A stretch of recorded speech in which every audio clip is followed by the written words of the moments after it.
let's talk a bit about DogWifHat. How can somebody understand why DogWifHat has become a $2.5 billion plus market cap? I mean, it depends what day it is, and it widely swings. I think it's been as high as 3.2 recently in the last week.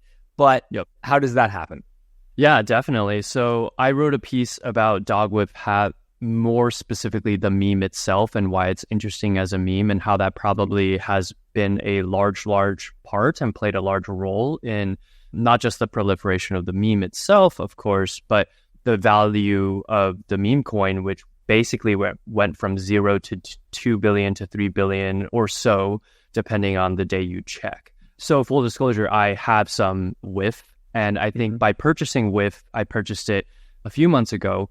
It allowed me to better understand and just become a little bit more ingrained to understanding like what the heck is going on. And I definitely observed it and some of the interesting ways the meme was proliferated before I decided to purchase some, which helped me to better understand it even more and observe it over a longer period of time.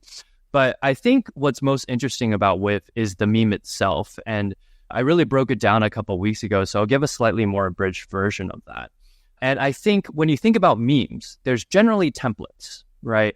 And in the piece, I describe the Drake meme with Hotline Bling. So typically, visual meme formats, I'll specifically talk about the visual ones for now, they have this sort of multiple panels, or there's a specific template, right? And it might be panel-based, like I just mentioned. There might be a before and after, or there might be a visual associated with it. And then there's a little bit of a Mad Lib fill in the blank to fit that situation, right? So the visual component really is the canvas and sets the tone for whatever the text or the additional imagery has, right? So with Drake Hotline Bling, it's a little bit of before and after. The first panel showing Drake saying, no, he doesn't like the thing, right? Insert thing one. And then the second one, he's approving of insert thing two, whatever it is, right? And I think that's really helpful to understand that the templatization of memes and how our brains being exposed to probably lifetime, well, for me, I'll say maybe other people less or more. At this point, for me, thousands of different templates, you sort of understand that call and response type of behavior, right? So when it comes to DogWifHat, it's actually really interesting because there is a template, but there's actually 3 memes in one. So what does that mean, right? There's the dog, which is a Shiba Inu. There's actually plenty of memes out there that are Shiba Inus or variations of that, right? I still remember back when, pets became more personalities on Instagram as an emerging social media channel. There's actually one, maybe not everyone remembers or knows of it, but there's this dog, really fluffy, Pomeranian, I think. So not Shiba Inu, although they look similar. Boo, right? Boo was actually one of the first pet characters on Instagram. Sold a ton of toys, got millions of followers. Not sure where Boo is now. Not sure if Boo is passed, right? So, but that sort of dog character has become popularized. And when it comes to meme coins, you have Doge, you have Shib. Yeah, why are they all dogs? Why are they all dogs? There's a whole bunch of hypotheses and theories on this. I mean, I won't get into it. I have a cat myself, and hopefully there's a cat that reaches those ranks one day. But I guess dogs are just generally, like, quote unquote, in terms of reputation, more friendly, right? Like cats have a reputation of being like, they do what they want. They sort of like, I always thought the internet liked cats more than dogs, though, which is why token sort of made sense. Anyways, not exactly. Well, we'll see. I think it's just a matter of time. We'll see maybe like 1 or 2 or maybe many more cat tokens come out that sort of rival this sort of group of dogs, the pack of dogs and their respective valuations. So we'll see. But with dog, I think that sets the setting for dog, right? Everyone understands within a meme coin situation that, dogs and Shiba Inus are very popular and, are very sort of the creme de la creme. Yeah, that's great. Thank you for screen sharing that portion, right? And I'll get to all these pieces being put together as meme templates, right? This is why I'm describing each of these in a fair amount of detail. So WIF stands for the word with, W-I-T-H, right? Dog with hat, dog with hat. WIF, honestly, just probably is like just a fun, cuter, more like fun way to say something, just like how you might shorten or abbreviate a word, or instead of saying what's up, you say what's up. Right? Back in the day, it was really popular to sort of use slang, right? And then the hat, which was a woven beanie. This is a real woven beanie by the owner. that wove this small beanie for their dog. And that's how the meme came about to become DogWifHat.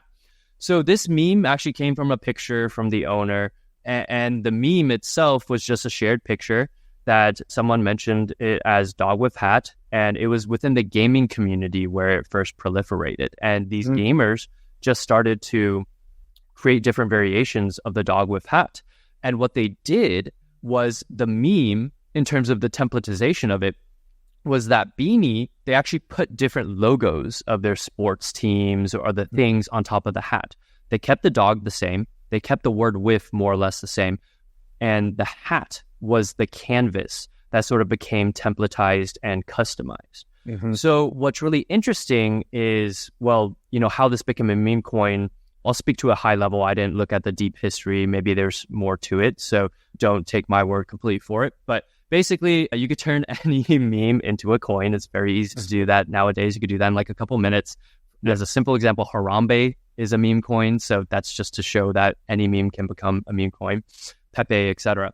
But with DogWifHat, when it started, there were a lot of different ways that the meme proliferated, right? So one is with a hat. It's not just keeping the hat silhouette the same, but the hat is a hat. So instead of it being a beanie, it could be a pirate hat. It could be Peter Pan's hat. It could be a cap versus a beanie. It could have different logos on it, right? So in that specific template, the meme already started to multiply beyond just the silhouette of the beanie. The hat itself went much more beyond the beanie, right? Going back to the beginning part of the dog, what's interesting is the characters changed. So in the initial meme, it was the same dog, different hats, right? Now it's different characters with the same hat or beanie. So what people did is they just copy pasted the beanie, or they photoshopped it, or they created the silhouette of the same beanie, that sort of peach colored woven beanie, and they placed it on different people, right? So whether it's Larry Fink from BlackRock, there's been plenty of memes with him with a hat, putting it on other characters, or people putting it on their own PFP, right? They proliferated the meme with the beanie being the hat. So once you saw it enough, anytime you saw that beanie, regardless of the dog, you understood that was a reference to with the coin, but also the meme DogWifHat. The last piece, last but not least, I think, which is somewhat of a special one because it's in the name of the meme itself and the meme coin itself, with, and it's the ticker, which is actually very helpful as well, is the word with, right? A lot of people used it in different ways, and it allowed for another medium of proliferation of the meme beyond the visual aspect, because we've generally been talking about the visual aspect of it. Now we're talking about the written aspect of it, which more distribution channels, more ways to win, right? Simple as that. So people started using the word with to replace with in their social media posts, especially on Twitter and crypto Twitter and Web3 and NFTs. So people started doing just random things. I think one that comes off the top of my head is Lee Jin, a well reputable and well-respected investor in the space.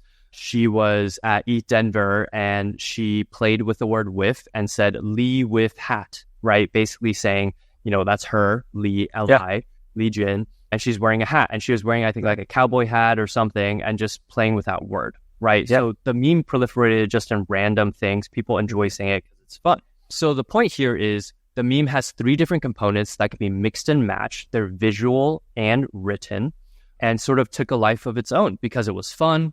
And then as a result, the meme coin, because it had this sort of jet fuel on top of it with the ability to proliferate in a multitude of ways versus just one, and also in a very enjoyable way and very composable way, a term that we say in crypto and Web3, it really sort of got to a different sort of stratosphere or level of traction that many of the meme coins, I wouldn't say that they can't. It's just, it had, let's say, more ways and more paths and more wedges to sort of reach culture within our small space, and also sort of be more sticky as a meme and more relevant and gain more attention and attention share in the attention economy. So that's a lot of backstory, but also breaking down the meme itself and why I find it very, very interesting.